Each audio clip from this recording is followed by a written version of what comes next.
It's me, Dr. Janet Roark, and I want to know what oil you're using today.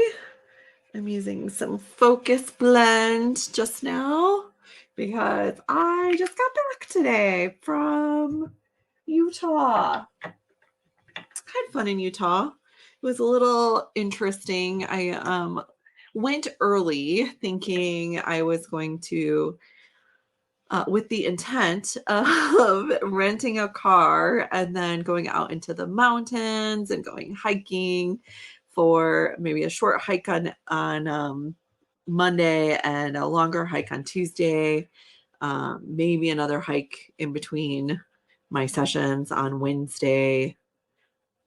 And because I love the mountains, you guys, like I love the mountains. And I live in the Texas Hill Country, so there's some hills here. It's very rocky, but it's not like the mountains in Utah. Hi E, hi Denise. Oh, I love you guys. So yeah, so I was a little disappointed, but it all worked out really well because I needed that time to prepare for my presentation, both of my presentations, and be able to provide you with a little bit more value, do some social media stuff, meet more of you. So I was actually able to meet more of you because of that, and in person and some other stuff. So for those of you that were there in person. So it all worked out really well, even though I didn't get to go hiking, and I'm super sad about that. But it turns out when you don't have a car, you end up walking everywhere. So I still got it in lots of walking. It just was downtown in Salt Lake City. But I had a blast. It was so much fun, and ended up working a lot more during this particular convention than I ever have. Usually I'm more of an observer, and I get to enjoy all the parties and things like that. But this time I ended up working a little bit more, which I loved doing, and I was able to hear some of your stories of healing of both you and your animals, and that just like fills my heart with such joy. Uh, I cried several times too. E, don't worry. I cried too. I was bawling my eyes out yesterday um, after Emily's presentation when she talked about being a lighthouse. I was like, okay. I'll be a lighthouse. Oh. Okay, anyways, so I'm here to answer your guys' questions. I just got home today, pretty tired, so we probably won't go super long. But if you have questions about animals and essential oils or either one of those, then I'm here to answer them. He is the best. She's like, I was not gonna cry. I was not gonna cry. I cried. That's how I am. I just have accepted the fact that I cry at convention every year. It's what compassionate people do, I think. Okay, so Prentice says, hello, I'm a cat recovering from surgery. I've been diffusing copaiba. Else could help? So after surgery, I really like to use a combination of helichrysum and myrrh. So for a cat, I would just do 2 to 3 drops of each of those in an empty 10 milliliter bottle, and then top that off with fractionated coconut oil. And then roll a little bit on your finger. So you're going to take it like this, and you're actually going to roll it on your finger, clean hand finger like this. And then you're going to put that around the incision. So not directly over the sutures if there's sutures, or directly over the suture line if they're buried, but direct kind of around that area to help support that area and heal it a little bit better. You can also do any of the calming oils, so not just copaiba in your diffuser, but you can diffuse even some uplifting oils like bergamot. You can use our comforting blend or calming blend or grounding blend in that diffuser to help support your kitty through the healing process. Yay. Okay. Yes, Denise says, I watch so much too. It was so nice to meet you, even though it was brief. Yes. Atsuko from Japan. Hello.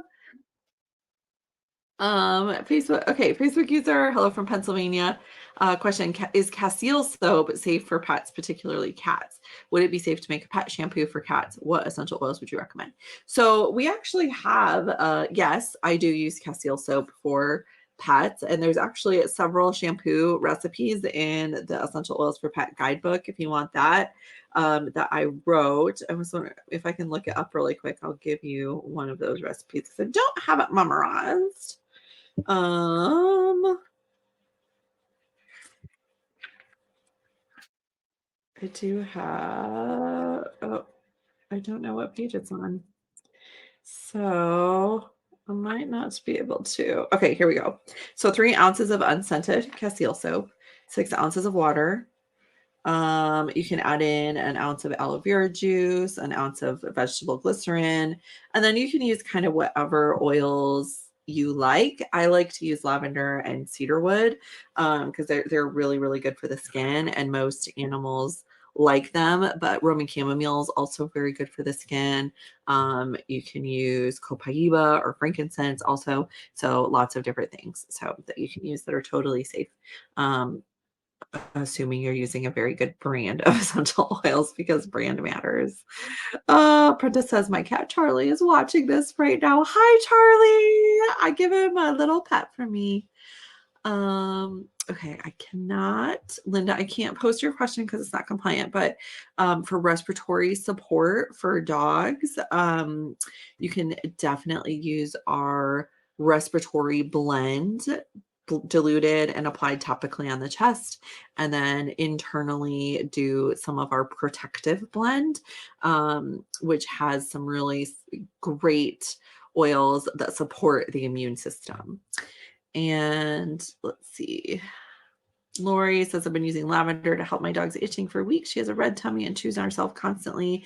So make sure you wash her off as well with maybe a damp microfiber cloth to make sure there isn't any to help clean the area.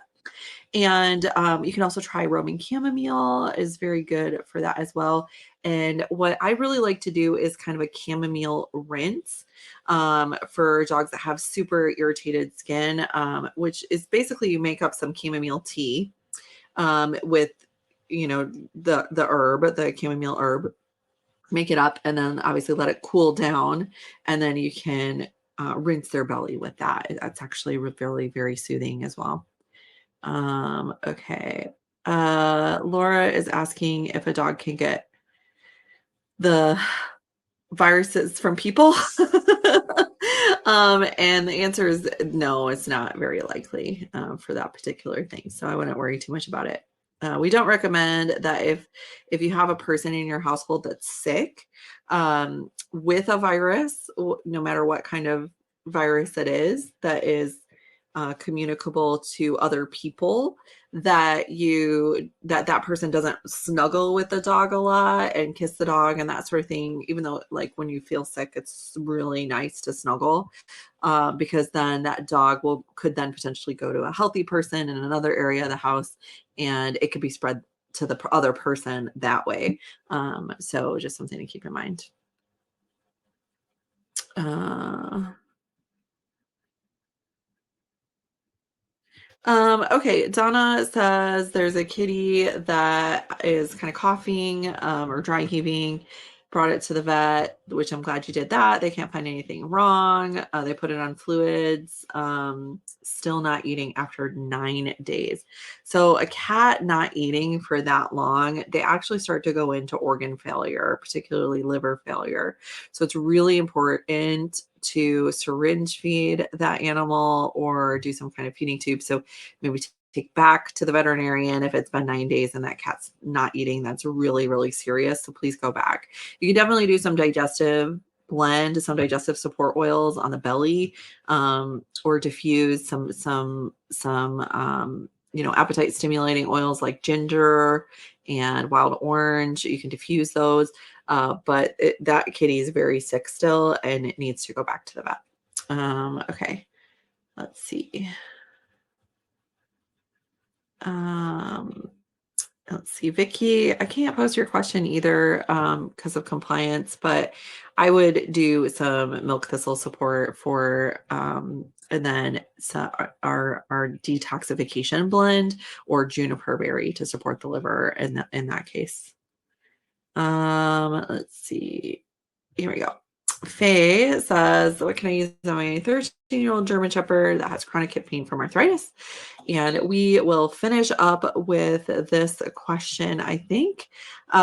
So you can use our dilute out some massage blend and apply it topically over the hips very gently. You don't have to like massage, really deeply massage or anything like that. Gentle petting, getting it through that thick fur into the skin is really helpful. And then internally give frankincense, copaiba, and turmeric.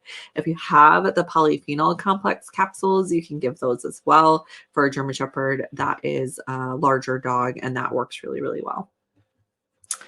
Atsuko says, can you tell me if tea tree oil from doTerra is safe to use around dogs? Some say no, some say it's okay. What is your opinion? Dogs do not metabolize tea tree oil very quickly. It's a very, very, very slowly metabolized. So I don't recommend it around dogs because they can build up to toxic levels very quickly. Now, if you have a really bad ear thing going on, you can use a tiny bit diluted one time in large dogs and it would be fine. But I have seen dogs get very start reacting to tea tree if you use it too much. And so I don't use it at all for that reason. I've even had some dogs react to some of the products that have tea tree in it with tea tree toxicity symptoms, which is muscle tremors, muscle fasciculations, drooling, even as far as seizures and that sort of thing. So they just don't metabolize it well. So, and the cool thing is, there's a lot of oils that you can use instead that are just as good for whatever it is that you're dealing with, but are much, much safer. And oils that I like to use instead include arborvitae, copaiba is another good one.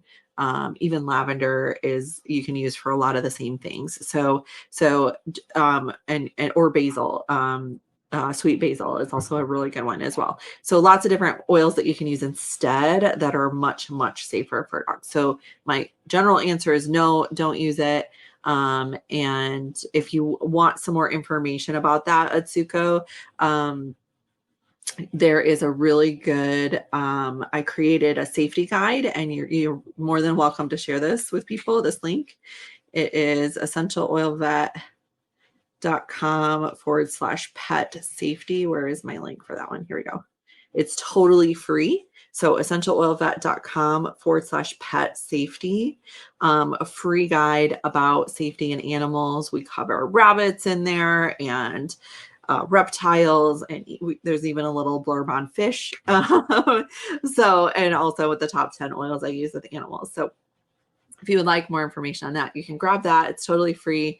If you want to learn more about essential oils and animals, I encourage you to everyone to join the membership group that I have over at essentialoilvet.com/members. We have a member only exclusive webinar every month in there. And this month it's coming up on Friday, this coming Friday.